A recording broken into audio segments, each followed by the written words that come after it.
CDC Director Robert Redfield was overheard making some comments about the newest member of the coronavirus task team, and that's Scott Atlas. Scott Atlas is not an expert on transferable diseases, transmittable diseases, I should say, and has actually been incredibly damaging in promoting the idea of utilizing herd immunity, which would mean possibly millions of Americans could die.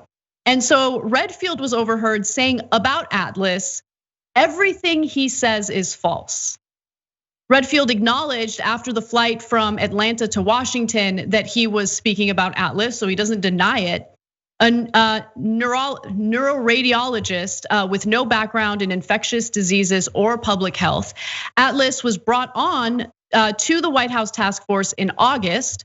And Atlas responded by saying this: everything I've said is directly from the data and the science, but that's not true. We all know that's not true because he has not been a proponent of wearing masks or of social distancing.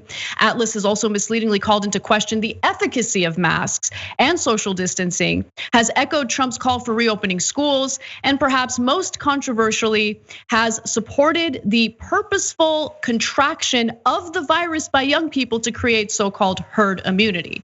So far, just to give you an idea of how disastrous herd immunity really would be, about 10% of Americans have contracted coronavirus, and as a result, more than 200,000 have died. In order to get to the point of herd immunity, you need to have 65 to 70% of Americans contract the virus. There's also some evidence indicating that immunity might wane after a while. So it's not like you become immune and that's it, you're permanently immune from the virus. So there's still a big question mark in regard to that issue as well. But if 200,000 people have died with 10% of the population already testing positive for coronavirus, imagine what the number would be like if we're at 65 to 70% of Americans contracting the virus.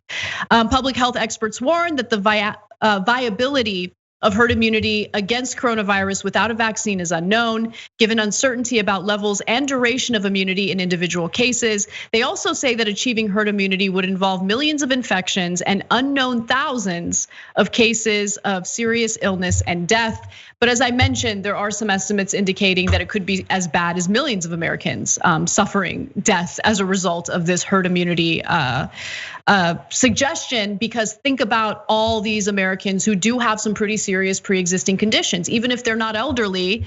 Things like if you're a smoker, if you're obese, if you have diabetes, that makes you much more vulnerable to coronavirus. And we do not have a healthcare system that would be able to bear the weight of so many coronavirus patients coming in at once. So it would be disastrous on a number of fronts, and that's probably what has Dr. Redfield so frustrated. So first of all, it might not take 65, 70% of the country getting it to get herd immunity in this particular case, because some folks have T-cell immunity to it. In fact, it might be a very large percentage. But nonetheless, in order to get to herd immunity, it is indisputable that it's by definition, more people would have to get the coronavirus, and hence way more people will die.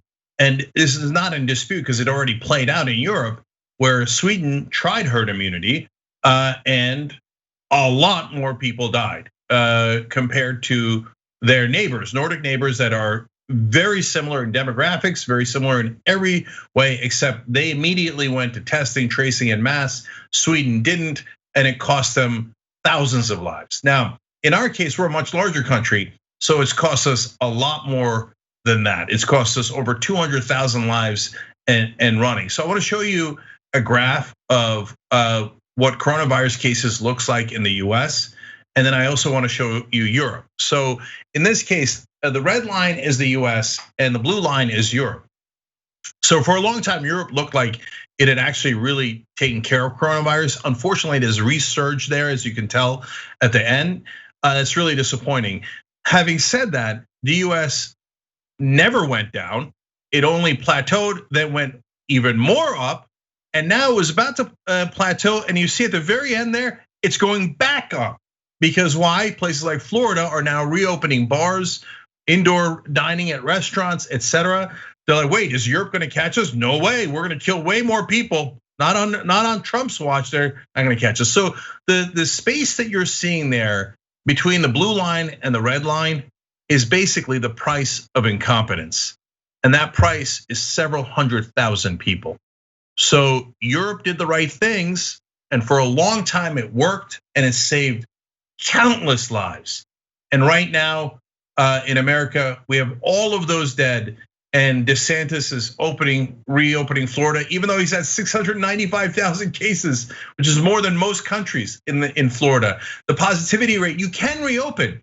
And that's part of why Europe is going back up now, because they reopened, but then they realized, oops, apparently it was still too early. So they're going back to taking precautions, except we in America never take precautions. So now we're gonna surge past them again. And you can reopen if your positivity rate falls to 5%. It's a long story about what exactly that means. You wanna know what it is in Florida though? It's 13.38%. It's about triple what the rate should be if you want to reopen. But DeSantis is going, yeah, the election's around the corner, and my daddy, Donald Trump, told me to reopen no matter what. So I don't care that the positivity rate is way more than it should be to reopen. Everybody back into the hospitals, and we're gonna kill a lot more people for the sake of politics. It's the sickest thing I've ever seen. Look, my advice to people is, you know what you need to do to stay safe, right? So do it. Wear a mask, social distance, and just don't take the advice of the federal government, because they're not serious people who have your best interests in mind. If you choose to follow the advice of people like Scott Atlas, Donald Trump, Ron DeSantis, okay. I mean, like I've said on the show before, I'm at a point where I'm not going to lose sleep over what people decide to do. The evidence is out there, the knowledge is out there. You either follow the evidence, the science, and keep yourself safe, or you take your life in your own hands, you risk your life, your family members' lives. Do you, boo? But these people are thinking about their reelection. They're thinking about political ramifications. They're thinking about the economy and their stock portfolios. They are not thinking about you, your health, or your family's health. And that's the country we live in. We're a failed state. Yeah, that's a great way of putting it. A failed state. By the way, we have more cases and more deaths than any country in the world. So we're literally worse than any third world country in how we handle the coronavirus. They've destroyed America. And so look, guys, last thing is, nobody likes the current situation. It turns out, and nobody's gonna be surprised by this, including the right wing. Apparently the only hobby I have is going to restaurants. It's the only thing I do apparently for fun. And now I can't do that, and I hate it. And I don't love wearing a mask. And there's 1,000 things that bother me about coronavirus. And I wanna go to a movie, I do. So it's not like we're not frustrated, we're also frustrated. But we gotta keep our families safe. So all we're asking is, and this really does minimizes your risk greatly. Wear the mask, socially distance, and you're mostly covered. It's not too much to ask for, but for political reasons, and in the case of Donald Trump, literally because of his vanity, we've lost all of those people. And unfortunately, it looks like we're now going to lose a lot more. Thanks for watching The Young Turks, really appreciate it. Another way to show support is through YouTube memberships. You'll get to interact with us more. There's live chat emojis, badges.